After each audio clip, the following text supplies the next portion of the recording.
Hey, good morning. It's 9:26 a.m. It is Wednesday morning, March 12th, and I've been up for a few hours. I just wanted to come on here and make a video really quick. Sometimes it's just good to talk about things, and there's been a few things rolling around my mind. Um, I will say that I'm not like bitter and angry about a lot of the things that have happened. I mean, I'm still upset that it happened, but knowing the main perpetrator has given me a lot of healing. It really has. Um, but I also know that my activities, I need to have more in my life. I'm a productive person, and I like to have activity. I think, yeah, a few days ago I went to the library and it was closed, and I was like, oh, what am I going to do? So, I kind of walked home slowly. I tried to go to the Catholic Church just to see what it looked like inside because, I remember the Catholic Church that I used to go to when I was a teenager. And if I felt like I was being bullied, the doors used to be open, so they would allow people to go inside, and I would hang out there for a few hours. And it was always really peaceful and always very tranquil, and it was a good place to gather your thoughts. I've always loved stained glass and the vibration that comes through when the sun shines through it. And unfortunately, I saw that the doors were locked, so I didn't go into the Catholic Church, which was disappointing. I would love to see what it looks like inside. So anyway, I made my way home, and I have been very busy working on my newsletter as well as my other projects, and so much things are just coming into my mind to continually add to this second project, part of my project that I'm talking about. I'm referring to the moral reset, but the video is actually called Laying the Foundation. And I had mentioned before how I feel as though in order for people to correct the educational system, then society needs to be re-educated as a whole. And so, there's always these little things that you can constantly think of that can be added to this. And who's to say, what will become of this? I did mention that I feel like it's very difficult to get in contact with some people, and I know that in the past, I was kind of blacklisted because of the influence of Rex Laverne. Um, all I can say is that I look at this as a shame because this man did not deserve the kind of protection of his identity, and he didn't deserve the accommodation to literally ruin someone's life.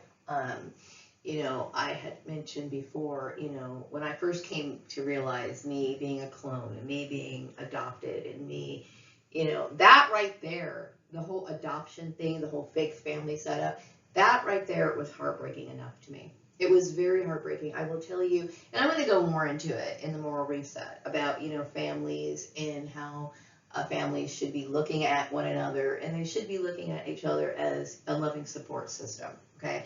God knows people have families for all kinds of reasons, and this is my point. It's like there's a lot of neglect, there's a lot of abuse, and I will say that my parents did very well when it came to providing for me materially. Meaning, I always had great Christmases. I always had, I remember my mom used to kind of overdress me for school. I always had plenty of clothes. I always had toys to play with. But as far as like giving that kind of attention and the love and the care, and I also would say that, parents, people think that, um, I think people underestimate the power of receiving maternal love. And I will say, when you come to realize that there really wasn't that strong of a bond with your mother, it doesn't matter how old you are. You could be 3, you could be 50. I mean, when I came to realize that my mother was not really 100% with me, it broke my heart. It broke my heart. That right there alone, the whole family thing, it shattered me. Okay.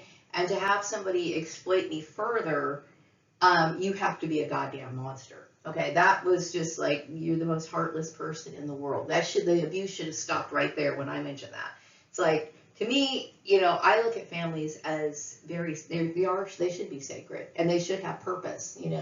And unfortunately, there's a lot of people who run around and they have kids and they're really not devoted to their families. Okay.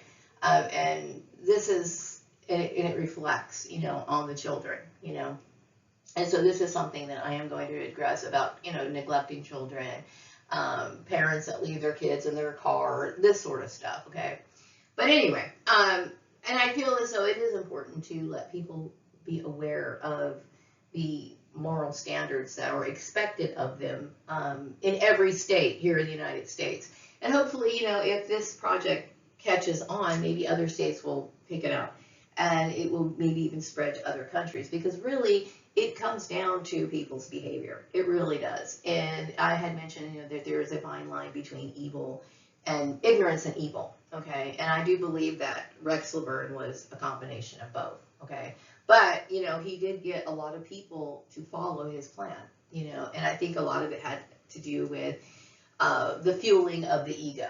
I think when we think of, how propaganda spreads, it appeals to people. It appeals to, people believing that they're in a greater position. And, what I have seen or experienced psychically within this group of people, there was a lot of betrayal, because I don't believe that Rex Laverne was thinking about other people who paid the price for his stupidity. Very dangerous man, very dangerous man. So this is a lesson on cult-based mind control, okay, which is what happened and was enacted on the people here in the United States. And of course, this raised the question of, are people truly educated? Because, had experienced things like the workplace mobbing. We had professional people violating their own rules of conduct. That's based on their profession. I understand that the influence that Rex Laverne had, especially in the community, as well as, one of the reasons why I was not able to receive justice from Steve Murray. Okay. I understand that I did leave Steve Murray's place, okay, and I was looking for work, and then every other job was like this, like, harassing type setup. When you think about it, I should be racking up the dough from all of these people, okay, but unfortunately, I know that Rex Laverne even convinced a lot of the lawyers here in this community to not take me seriously, or that he was somehow, in charge of my career, and these little red flags. It's like, okay, well, as a lawyer, okay, what were you doing? What were you thinking? Did you think that this was okay? It's not okay, and you should have known that. If you participated, well, then that's another issue. You know what I mean? It's these sort of things. It's about being educated and being accountable for the things that you know. Okay, and once you know, you are accountable. And I had mentioned before, that all the courts here in the United States upholds the idea of not being able to claim ignorance in the court of law, because this information is widely publicized, as well as the expectations. Obviously, if the United States presumes that this information, they expect people to be fully engaged in being a good citizen. So that's my point, what I mean? And I'm really excited about this project. And like I said, it's difficult to reach out to people. I have been in isolation unfairly by Rex Laverne. It says I didn't have a voice. And I think this is one of the reasons why my channel experienced shadow banning. Isolation, for me, what I mean? And I would say other targeted individuals is one of the tactics that they use. And they use this is a form of human trafficking, mainly because they isolate the target, okay? And the reason why people didn't recognize this form of human trafficking, because it is a crime that gets played out in the open. It gets played out in the open, but it's kind of hidden in plain sight, okay? Anytime somebody asks you to exclude somebody or blacklist somebody, you need to understand that that right there is illegal. You know what I mean? So it's wrong to do that. But I had a hard time getting my message across and getting people to understand my point of view. Mainly, even when I presented laws And, you know, whether they were based on their own religious laws or they were based on what I would call, you know, laws that everyone has to adhere to. I guess I'm going to call those, what do I call those? Well, you know what I'm talking about.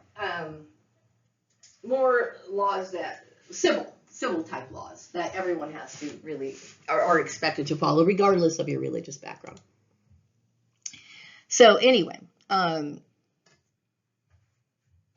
try to, you know, focus on other things like, you know, my projects, but there's not a whole lot else in my life to focus on, because the tragedy of human trafficking is it does steal your life. And all I've had to really focus on in the last few years was, how do I get untangled from this mess? Why does this always have to hover over me? Why is it that everything I do gets some sort of, you know, there's always some sort of problem with me doing something? He has been a quirk in my life. He has been an obstacle, and he had no right to be that way, to be in it at all. I believe that because it was this apparition thing, he felt as though, you know, I could manage her career. Now, he did traffic me back to his place of employment, which was the last job that I had, right? And I think that he realized that he screwed up. So this was, like I said, some form of compensation.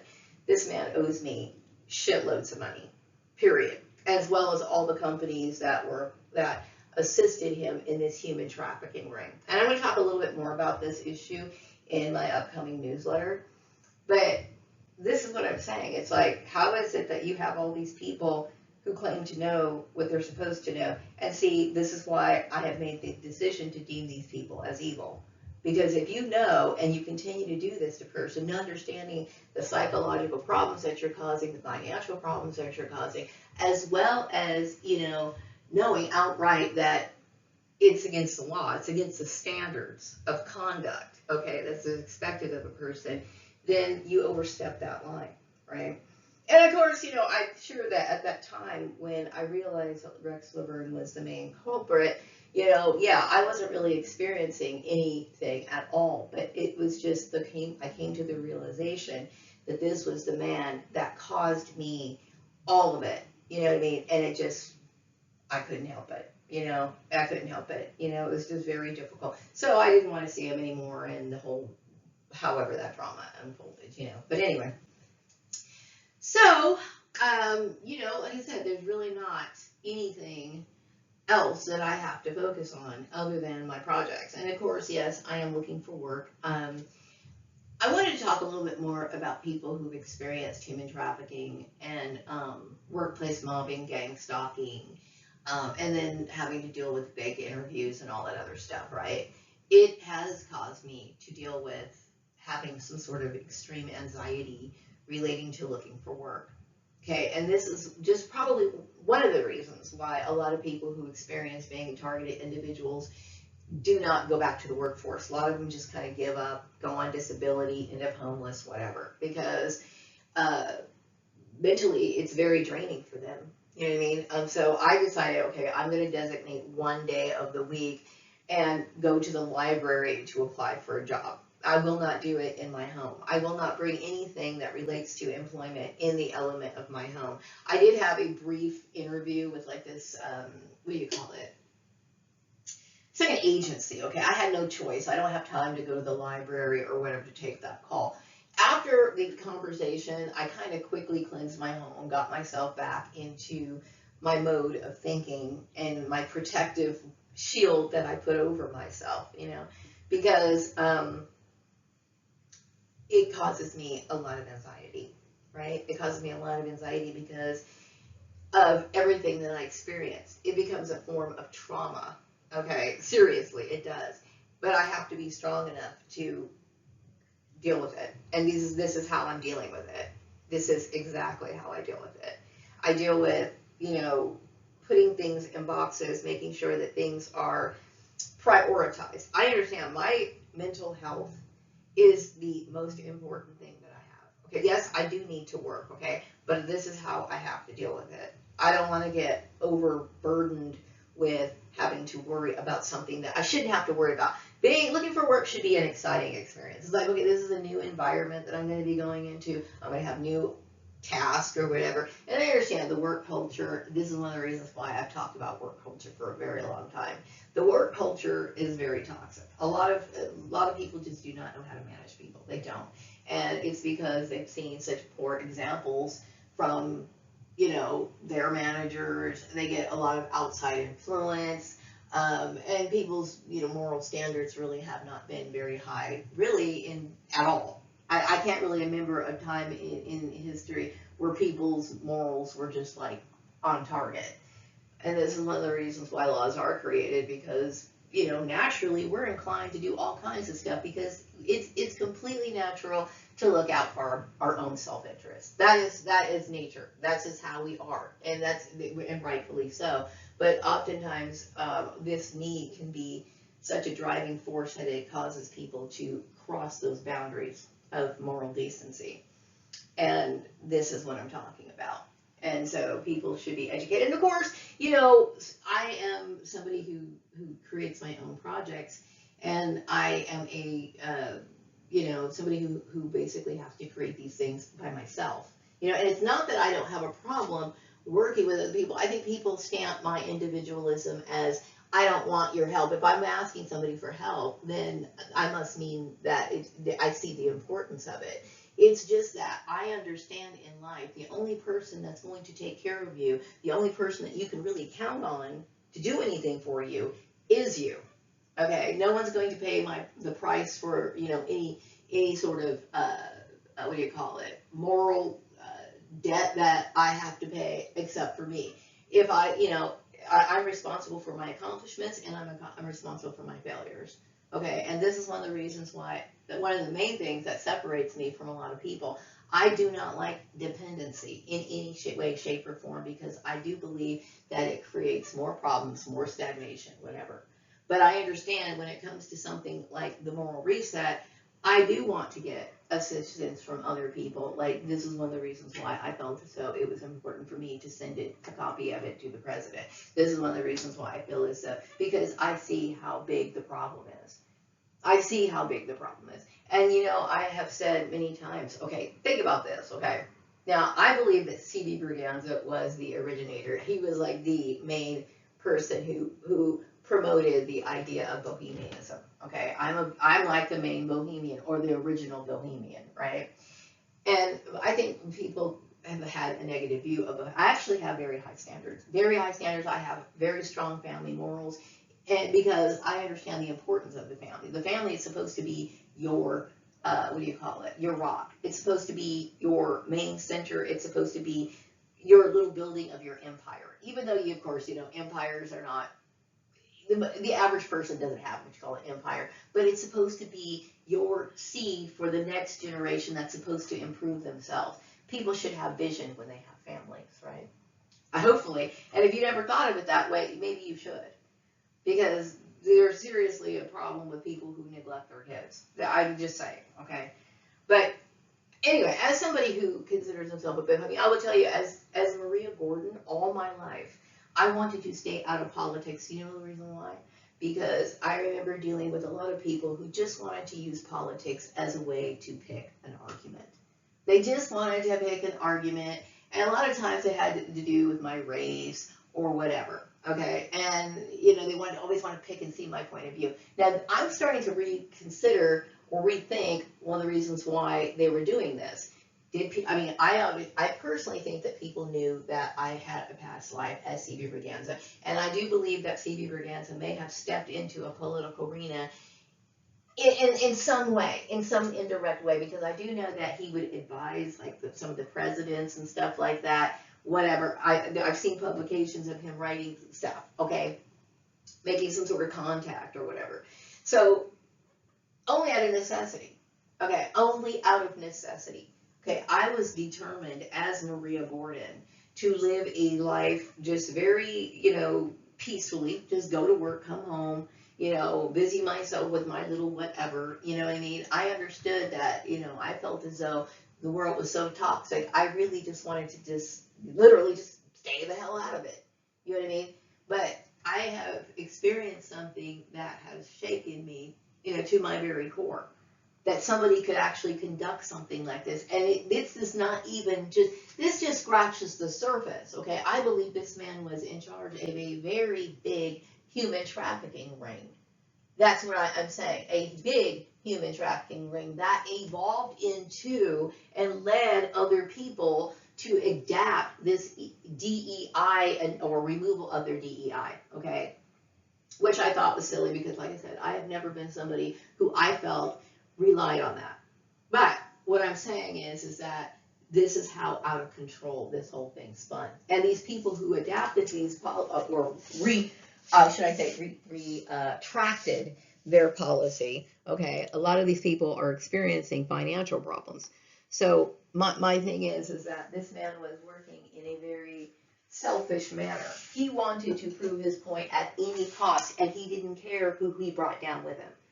Okay, this was a form of mind control. The religious manipulation of his interpretation, it was also racially fueled.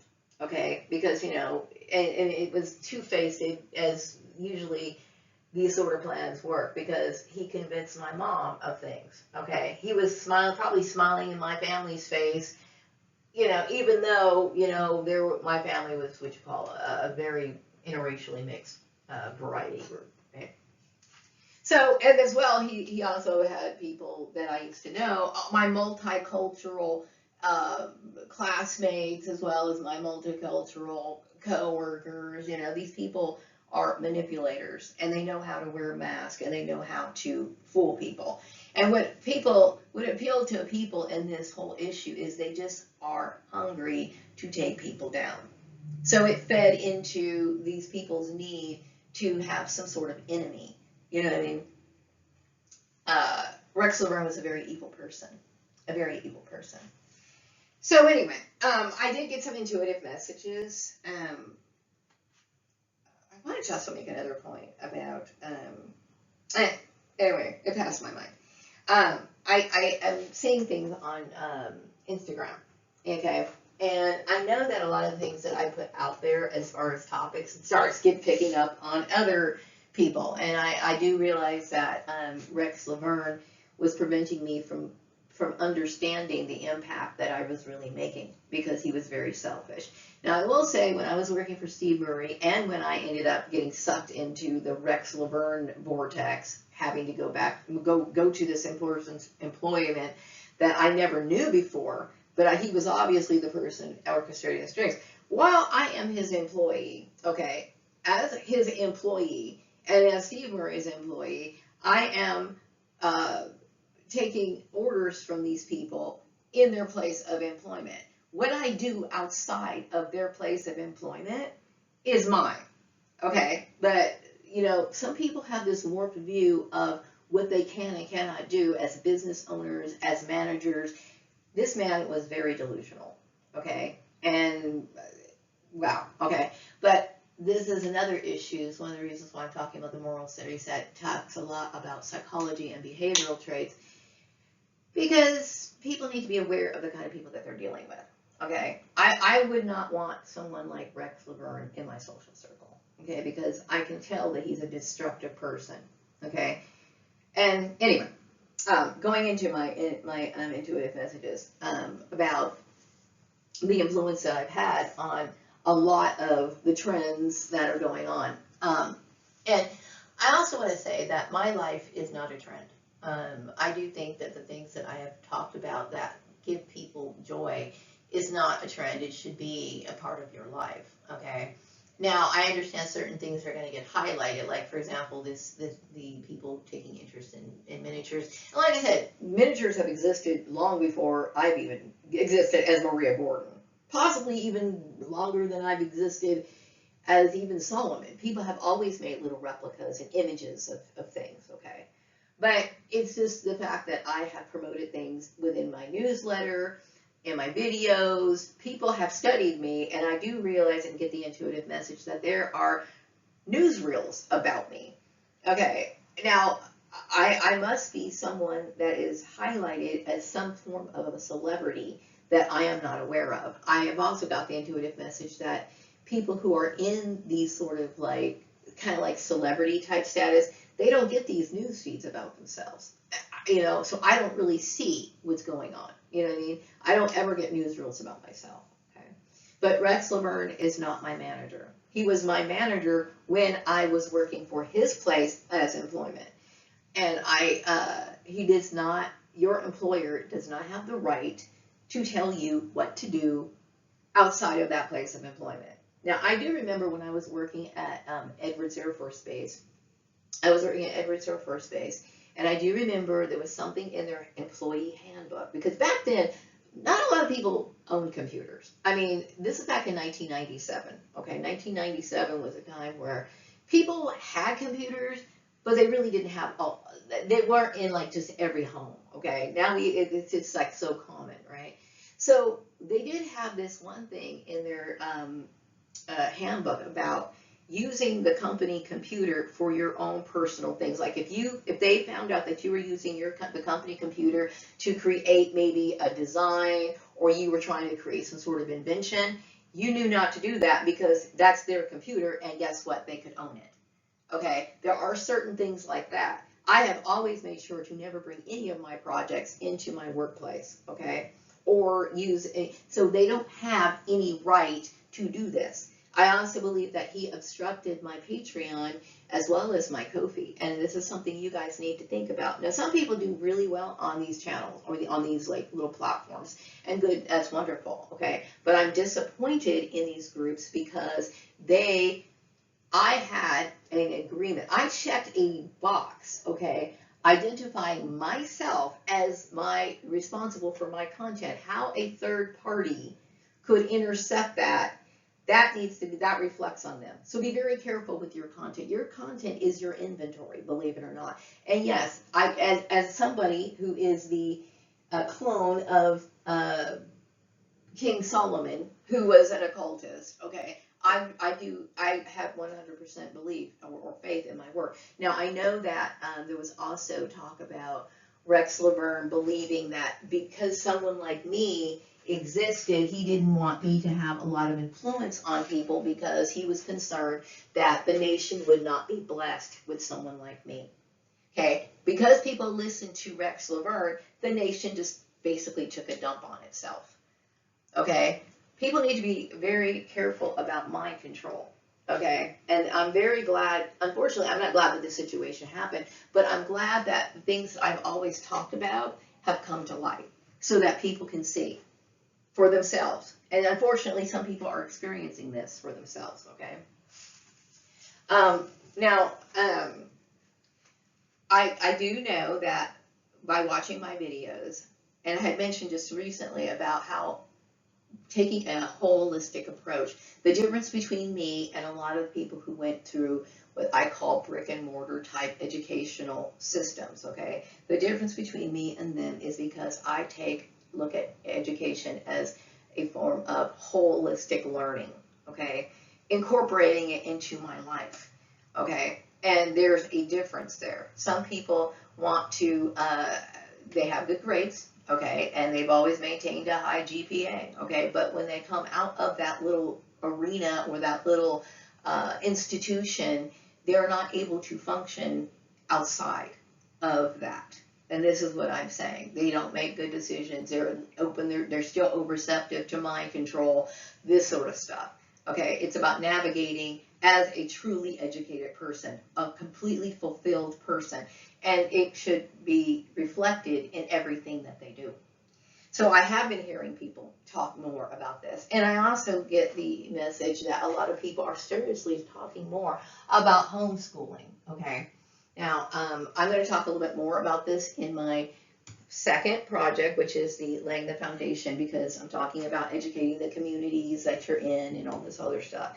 And then the second and the last one is me talking, it's going to be called Pathways to Excellence. And Pathways to Excellence is talking about, incorporating certain methods and also introducing the idea of what would it be like to eliminate the need for a 4-year college if we can condense it into a different learning program. So I'm going to do this with dentistry. I'm going to also try to do it with being a doctor, and also doing a lawyer, mainly because these are the main professions that kind of step outside of the regular office work that to me has been overblown.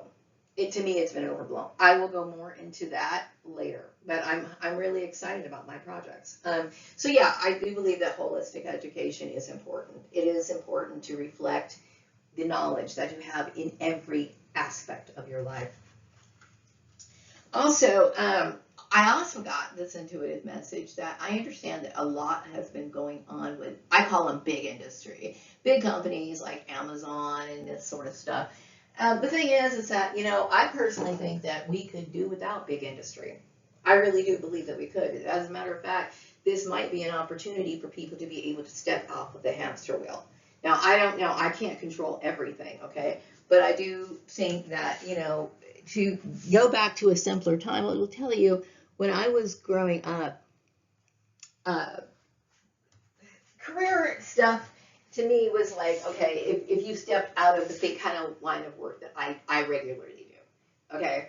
Like when I was growing up, when you got close to graduation, like when you're in high school, okay, you start career counselors and stuff like that start filtering into the school. Hey, what do you want to do when you get out of here? And these were your options. You could go to college, okay, or you could get into retail, okay, and you could retail. Retail was a big one. And I remember, a Mormon family whose father was able to support his family. And this is a Mormon family. We know they have a lot of kids, okay? But this man who's working as a manager in a retail place was able to support his family.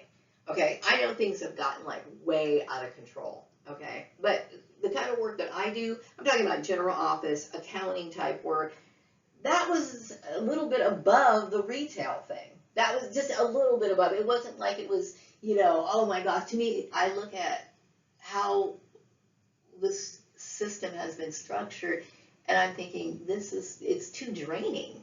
And to me, it's just office work. Like, why does this have to be so? It's not to me like a profession that's like, a skilled profession, like a doctor or something like that. But anyway, I got the intuitive message that I believe that taking the opportunity, this should be an opportunity to restructure. You know what I mean? Going back to me talking about career plans when I was younger and how things seemed a lot simpler back then. And then a lot of people wanted to start their own businesses, right? I believe that here in the United States, we have a lot of different eclectic people, and I was thinking it would be kind of cool if, since I've seen a lot of young fashion designers, and I do believe that, me with my sewing, talking about it has possibly encouraged a lot of people from these younger generations, which I think is exciting, right? Maybe maybe the United States could be the #1 in fashion industry. Possibly. Why not? Look at all the different kinds of people that we have here. And I'm not just talking about clothes. I'm talking about things that, the clothes, house design, that are based on your own kind of traditions. And yes, people buy this sort of stuff. You know what I mean? Why couldn't the United States focus on rebuilding in their own kind of way? You know what I mean? That's a possibility. Now, of course, that takes a lot, and I want to talk more about this idea, this fashion show. I was thinking we call it Fashion Face Off, like between Europe and the United States. That would be kind of fun. But the thing is, a lot of people are acquiring different unique skills, and it would be good to fill their hearts with some sort of hope that they can do something with that. I mean, it's great to just to have a hobby. Believe me, I have sewn for hobby mainly, okay? And then also to repair things and stuff like that. And I'm going to tell you, there's a lot of people that I've seen who are far more skilled in sewing. Sewing is just one of the things that I enjoy doing. And yes, I love clothes. But I am not somebody who is skilled to where I can like create like, intricate patterns. Okay, I have never gotten that much. But what I do know, I enjoy. I make skirts, I can make pants, I make pajamas. I made pajama pants for my son. When I was married, I used to make my husband those little, I would get like novelty prints and make underwear and stuff like that. Yeah, I personally love the idea of having a very, as country type life living as I possibly can. You know what I mean? As close as I can. The simplicity of it, you know, is what I think is makes me content, right? But there's so many things that people have here that they could use and help fuel the economy with these new skills. This is my view. Okay. I'd like to know what other people think. Anyway, yeah, I do like to stay busy. I did make that video a couple days ago. I stay in my room most of the time, and this is one of the reasons why I made this video called "Productive Bed Rotting." You're probably like, well, when is she going to address the actual title of this? Yeah, and I'm always the last to know about the catchy phrases because, you know, I'm very isolated. And I've never really been somebody who gets into, like, you know, the catchphrases and stuff. But I do know, I've seen a lot of things on Instagram about bed rotting. And so, you know, I remember back in the 90s when I would deal with depression. And I will tell you, I would say 97% of my sadness throughout my entire life has always been work related. And when I used to sit in bed back in the 90s, I didn't call it bed rotting. I was just calling it some sort of, you know, reaction, or maybe some sort of avoidant personality disorder or something. Because when the minute Friday night came along, I just wanted to get in bed. And this is what my bed rotting looked like. Okay, I would get like a 40-ouncer of like a 40-ouncer, a pack of those strawberry straws. I don't know what that was. Why I like that so much. Some of Ben and Jerry's. They used to have this. Oh my gosh, what was it called? Ben and Jerry's. I don't know what the name of that. No, it was called Wavy Gravy. Ben and Jerry's Wavy Gravy. I'm going to tell you, I loved that ice cream. I don't think they sell it anymore, but you know why I loved it? Because it tastes like how pot smells. Isn't that crazy? But I'm going to tell you, I love that flavor. And I remember back in the 90s, I was a very depressed person. I would order like pizza and eat it all to myself. I was a very, very, very sad person. Unhappy almost every day. Dreaded going to work, and it was always work. So it's no surprise that Maria has focused herself on how to improve work life, because I understand that my entire life has been consumed with anxiety because of that. Work. Seriously. Anyway. I also get the intuitive message that a lot of the celebrities are very grateful that I explained the whole issue relating to Nazis and cloning. And, you know, I have been thinking a lot about this, about my feeling on being a product of a Nazi experiment.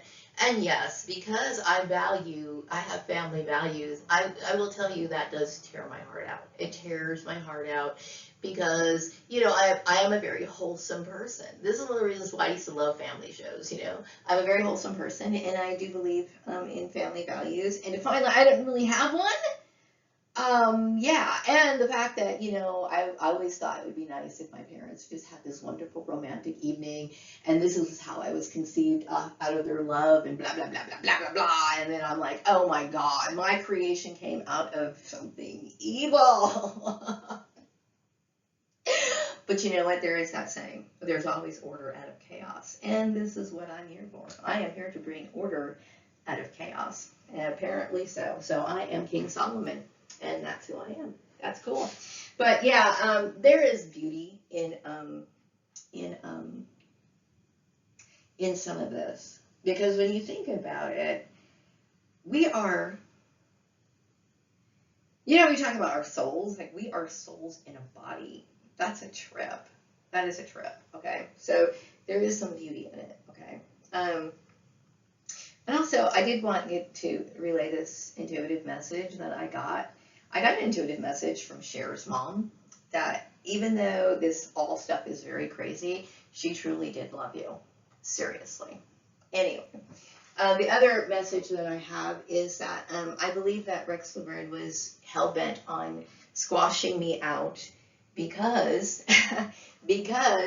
of my religious views. Like I said, I have never had any. I was just disappointed. Okay, I felt disappointed in a lot of the Christian churches, okay, because I really didn't feel as though a lot of people focused on God. It was more like gossip. It was more like I'm a show, and all this other stuff. Okay, I'm cool with people believing in Jesus. I don't have any issue with that. Okay, but I do believe that some people look at me as a form of Jesus. This is the intuitive messages that I have because I understand that Solomon had a significance in his time, and I'm not here to create war. I'm here to, even though, like I said, I'm not political. I am not political, but when we're talking about things that are divine, sometimes the divine makes us act these things out, and it's beyond my control. So, and I might as well enjoy doing it, and I enjoy educating people, and I will be joyful about presenting this project. And I hope that it educates people. And I'm also encouraging people to further their knowledge in these sort of topics because really understanding people is important. Also being able to establish boundaries. Now, the reason why I'm talking about social etiquette in it is because social etiquette is what helps prevent things like, I call it spite, right? If we know how to greet people, if we know how to interact well with people, and how we greet them, how we treat them, and this sort of stuff, then we don't have to worry and know that we created any sort of animosity. Okay, so it's all about interacting. And sometimes, we've seen people, for no apparent reason, just walk up to people and start harassing them. It's this sort of stuff that could lead to legal actions. And so people need to understand this, that they have to be ultimately responsible for stepping out of those lines, okay? And I am talking about, some of the personality traits that are very likely to cause what Rex Laverne caused. There's a lot of women who talk about, their experiences with narcissistic men. And don't get me wrong, there's a lot of women who literally abuse men as well, okay?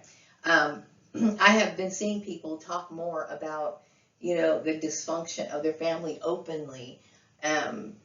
And I do think that I've inspired a lot of people, and I'm very grateful for that. What I'm angry about is that I never got a chance to interact with people directly with this, and I felt as though I was in a box that prevented me from doing that, and that was not, it's not fair to isolate people. It just isn't, okay? Isolation is one of the most mentally draining things and demoralizing things that you can do to people. But I also realized that a lot of people's standards really, I don't want to get entangled with the wrong people. I don't want to deal with people's drama, trying to siphon my energy, trying to always tell me bullying comments. And the thing is, when you are a person like myself, unfortunately, a lot of people want to challenge you.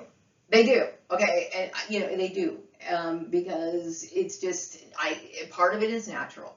Because they feel insecure and they want to protect themselves. They want to protect their feelings, okay?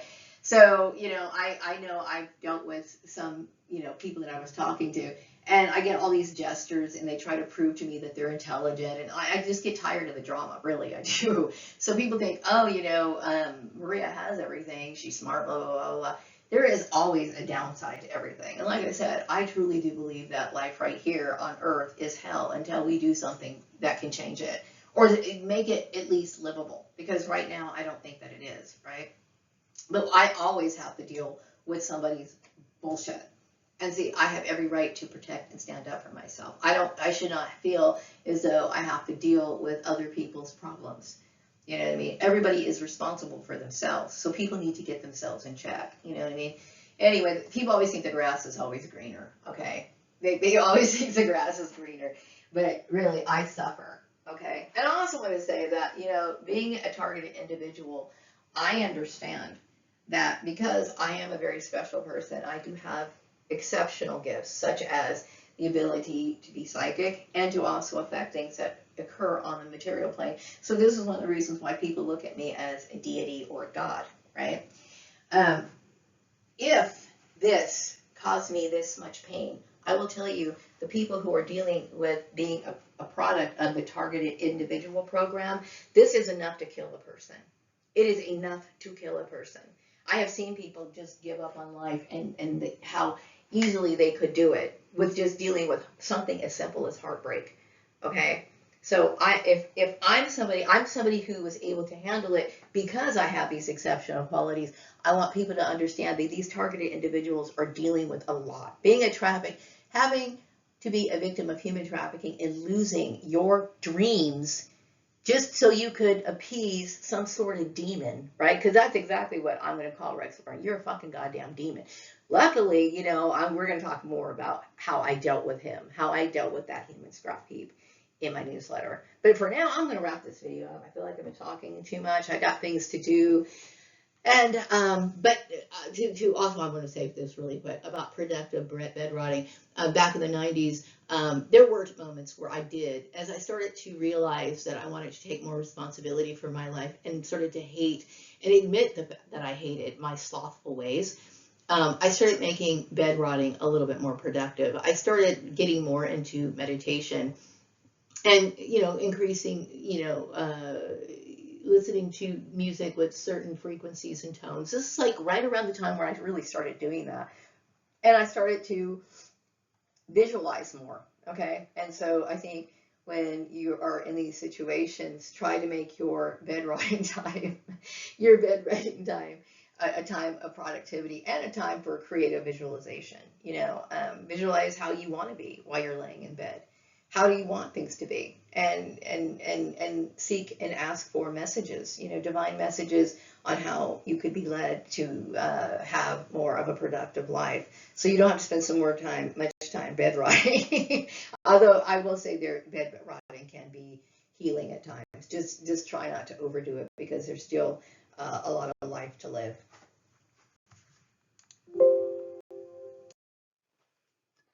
Okay, and before I do end this video, okay, I know that this is silly, but I went to the Dollar General yesterday, and I went to get, was it yesterday or the day before? Like I said, I really am not good with keeping track of time at this point. But anyway, I went to the Dollar General to pick up some laundry detergent, the cheapest kind that I could get. Was it the Dollar General? What was the day that I went to? No, I got the detergent at the Dollar Tree.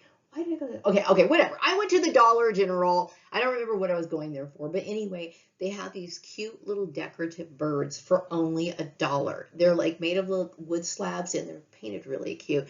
And because I just changed my bedspread, this goes so well in my little bedroom. So if you guys are interested, check out the Dollar General. They have a lot of cute house items right now. The Dollar General also has cute, like for $5, you can get like 3 little containers of where you can put your little food and stuff like that. They have a lot of cute stuff right now. So check out the Dollar General when you get a chance. Okay, I'm going to wrap up this video. Take care. Bye-bye.